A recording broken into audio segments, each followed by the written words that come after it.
오늘부터 시작해서 6번 아침에 말씀을 좀 나누고자 하는 것은 룻기서를 좀 특별히 좀 보려고 생각을 합니다.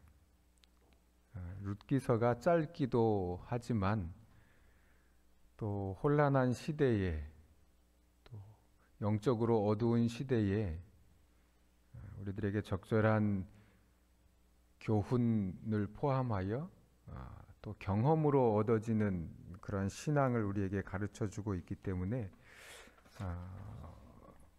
좀 도움이 되리라고 생각을 해서 룻기서를 다시 읽기 시작했습니다.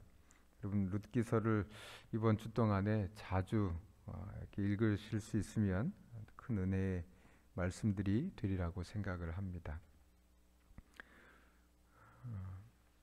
제가 광나루 교회에 와서 6년째를 보내고 있는데 부끄럽게도 처음 새벽 기도회를 하게 되었습니다. 근데 오늘 아침에 일어나 보니까 제가 늘 일어나는 시간이 좀 늦다 보니까 5시 반에 일어나는 게 편하지는 않더라고요. 긴장을 하면서 잤는지 잠을 제대로 못 잔 건지 하여튼 이렇게 정신이 탁 아주 깨끗하게 깨졌으면 좋았는데 그렇지 못한 상태로 깼더라고요. 그동안 저도 예전에는 새벽 기도하면서 그런 느낌을 가져본 적이 없었는데 해이해졌구나, 그런 생각들을 좀 하면서 아침에 일어났습니다. 룻기서는 상당히 해이하던 시대의 사람들이 그 경험들을 이야기한 책입니다. 신앙적으로, 영적으로 많이 침체됐고 하나님을 오히려 거부하고 자기들 뜻대로 살던, 자기 생각에 옳은 대로 살았다고 표현된 사사시대, 그 시대 한복판에 일어났던 이야기예요. 여전히 영적으로 어두웠고 힘들었던 시기에 그래도 신앙을 지켜가며 살았던 어떤 사람들의 이야기입니다. 룻기 1장 1절의 말씀을 좀 함께 보려고 합니다. 룻기 1장 1절에는 이렇게 기록을 했습니다. 사사들의 치리하던 때에 그 땅에 흉년이 드니라. 사사들이 치리하고 있는데 그 땅에 흉년이 들었답니다. 그 땅은 아마도 룻기의 배경이 되는 그 룻의 룻은 이방 여인이었고 나중에 이제 이 나옴이라고 하는 이 집에 엘리멜렉이라고 하는 그 아버지와 나옴이라고 하는 어머니, 이 가정에 나중에 들어온 며느리니까 룻의 그 고향은 아니겠죠. 그 엘리멜렉과 나오미가 살던 베들레헴에 있었던 이야기라고 생각이 돼요. 사사들이 치리하던 그 땅에, 베들레헴 땅에 흉년이 들었다, 이렇게 시작을 하고 있어요. 저는 요즘에 우리나라 상황을 보면서 이런 생각이 이 말씀을 읽다가 들었어요. 사사들이 치리하던 때에 그 땅에 흉년이 들었다, 이 말을 요즘 사람들이 읽으면 뭐라고 읽었을까? 그런 생각이 들었어요. 혹시 요즘 사람들은 사사들이 다스렸기 때문에 이 땅에 흉년이 들었다, 이렇게 읽지는 않았을까? 왜 그런 생각을 하게 되었는가 하면 요즘 사람들은 책임지는 것에 대하여 상당히 두려워하는 것 같아요. 어떻게 책임져야 되는지를 잘 모르는 것 같고 무엇을 책임져야 하는지 잘 모르는 것 같아요. 그리고 누가 책임을 져야 하는지에도 사람들의 생각이 좀 혼란스러운 것 같아요. 책임은 남에게 이렇게 떠넘기라고 있는 말이 아닌 것 같아요. 책임은 자기가 그 문제를 짊어지고 문제 속에 뛰어들어서 그 속에서 배우고 새로운 해결책을 찾고 그러라고 문제가 있는 것이 책임이란 말이 있는 것이 아닐까라는 생각을 했어요. 내가 책임지기보다는 누군가에게 책임을 떠넘기던 최근의 우리나라의 모습들을 보면서 이 시대의 사람들도 어쩌면 사사들이 치리했으니까 이 나라에 흉년이 든 것이 아닌가. 혹 그렇게 생각하고 있었던 사람들은 없지 않았을까. 뭐 이런 생각들을 좀 나름대로 해봤습니다.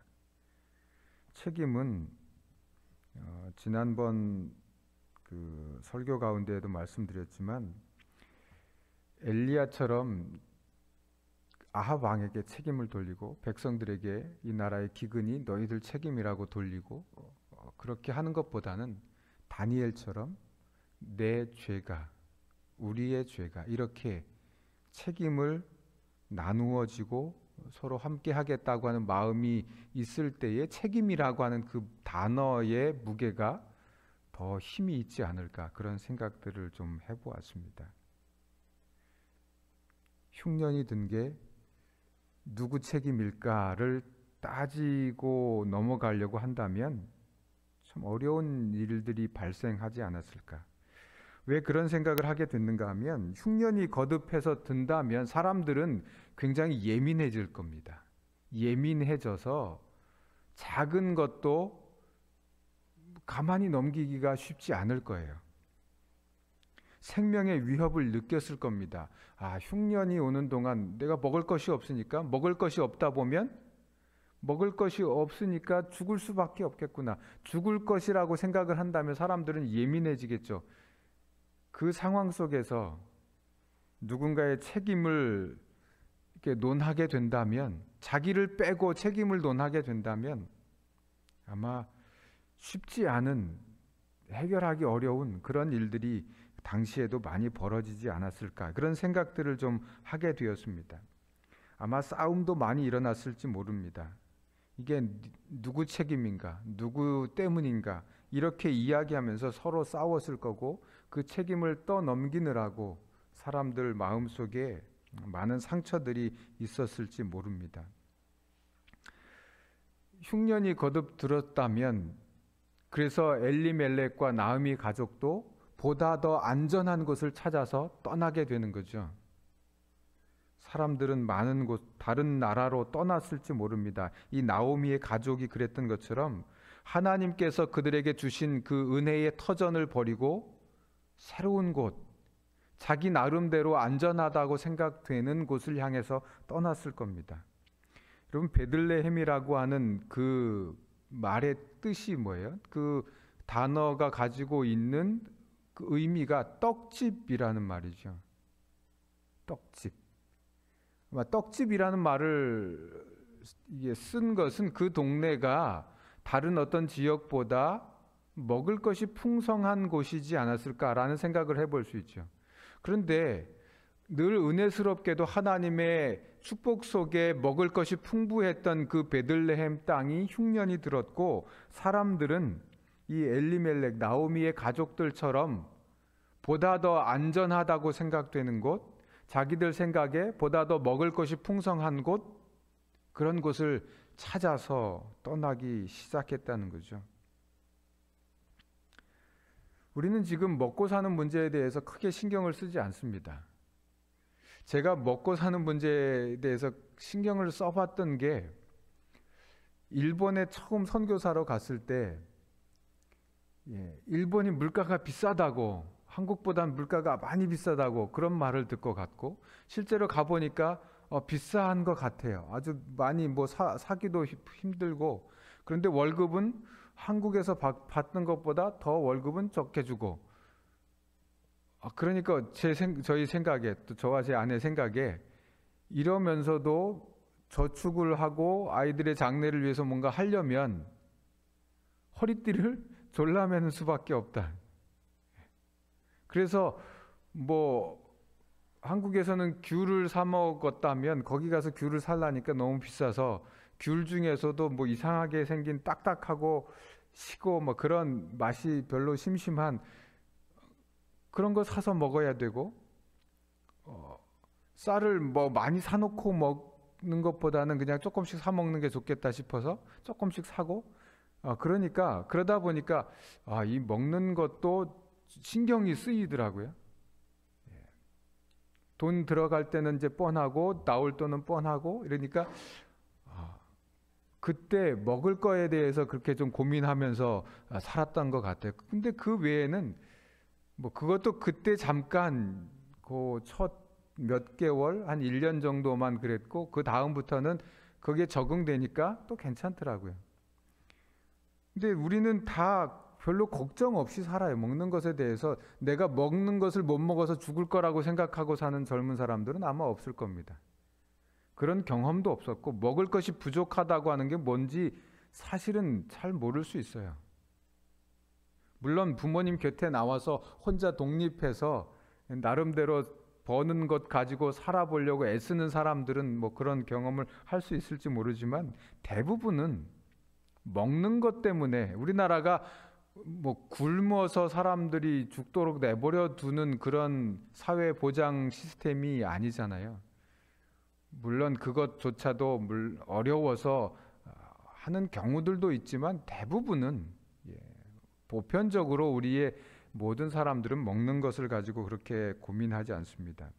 그렇지만 우리의 옛 그 조상들의 경험 속에는 그런 힘든 경험들이 있었죠. 보릿고개, 구황작물, 구휼미 이런 말들은 우리나라도 먹고 사는 문제 때문에 힘들었던 시기들이 있었던 것을 우리에게 확인시켜주는 단어들이죠. 흉년. 그런데 이 말을 저는 우리 영적 상태에다가 붙여보면 어떨까라는 생각을 했습니다. 우리의 영적인 신앙의 상태가 흉년은 아닐까? 내가 흉년이라서, 신앙적으로 흉년이라서 사람들을 대할 때 매우 날카로운 게 아닌가. 사람들을 대하면서 내 마음이 영적으로 기갈한 상태니까 날카롭고 예민하고 찌르고 수용하지 못하고 내가 그렇게 살고 있는 것은 아닌가. 하나님께서는 이스라엘 사람들이 그 약속의 땅, 기름지고 먹을 것이 풍성하고 하나님의 은혜와 축복이 넘치고 하나님의 돌보심이 있는 땅, 그 가나안에 살기를 바라셨어요. 근데 그 땅에 흉년이 들었다고 말한 겁니다. 흉년은 그 가뭄은 아마 가뭄 때문에 흉년이 왔겠죠. 뭐 예고하고 오는 건 아니라고 봐요. 비가 언제부터 언제까지 안 내릴 거라고 우리 뭐 일기예보는 요즘엔 그래도 많이 좋아져서 언제쯤 비가 온다 이런 얘기 있지만 이 당시에 이게 비가 언제부터 언제까지 안 올는지 그것을 예측한다는 것은 너무나 어려운 일이었겠죠. 그렇지만 인간에게 주신 하나님의 지혜는 그 흉년도 예비하는 지혜가 있어요. 요셉이 그랬잖아요. 7년 동안 흉년이 든다니까 앞으로 7년 동안 흉년이 비가 오지 않고 농사가 안 되고 먹을 것이 없을 거니까 어떻게 하자고요? 소축하자고요. 쌓아놓고. 근데 뭐 7년만 올지 10년이 올지 우리는 모르니까 사실 완벽하게 이 흉년을 대비한다는 것은 어려운 일일 거예요. 영적인 가뭄을 우리가 그러면 어떻게 대비하면 좋을까? 우리에게 주신 지혜로는 불가능한데 어떻게 하면 좋을까?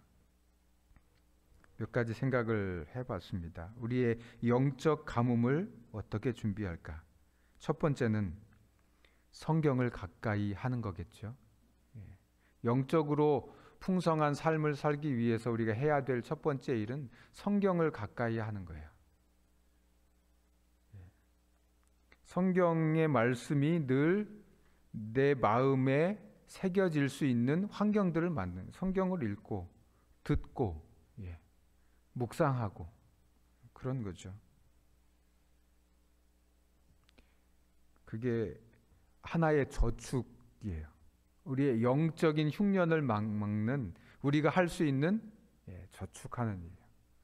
또 하나 기도하는 일이에요.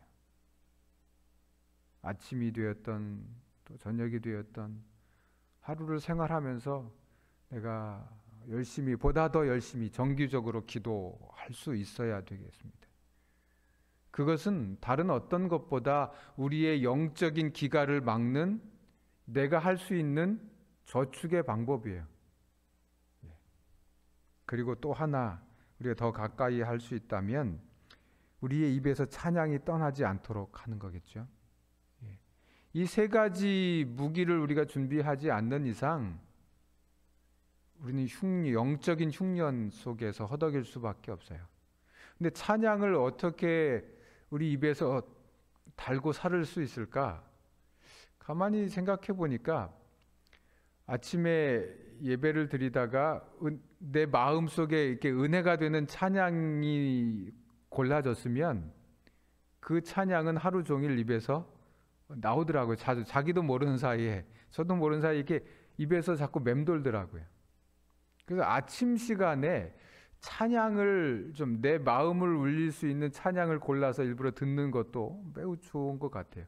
아침 예배할 때 그 찬양이 그냥 대충 찾아지는 찬양이 아니라 좀 내 마음에 오늘 은혜가 될 만한 찬양이 뭘까 이렇게 심도 있게 골라서 그 찬양을 부르면 훨씬 더 우리 입에서 하루 종일 그 어떤 멜로디가 입에서 나와서 나도 모르는 사이에 흥얼거리고 그래서 내 삶이 윤활유 같은 그런 일들을 하지 않을까 그런 생각을 또 해봤습니다.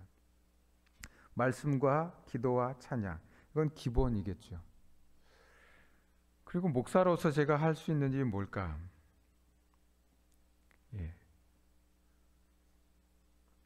하나님의 은혜를 구하면서 말씀의 씨앗을 자꾸 뿌리는 일이라고 생각을 했어요.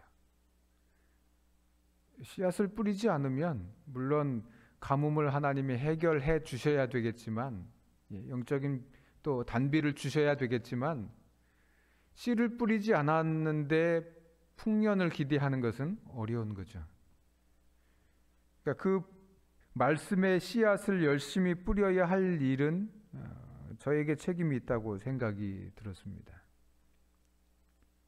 말씀으로 씨가 뿌려지지 않으면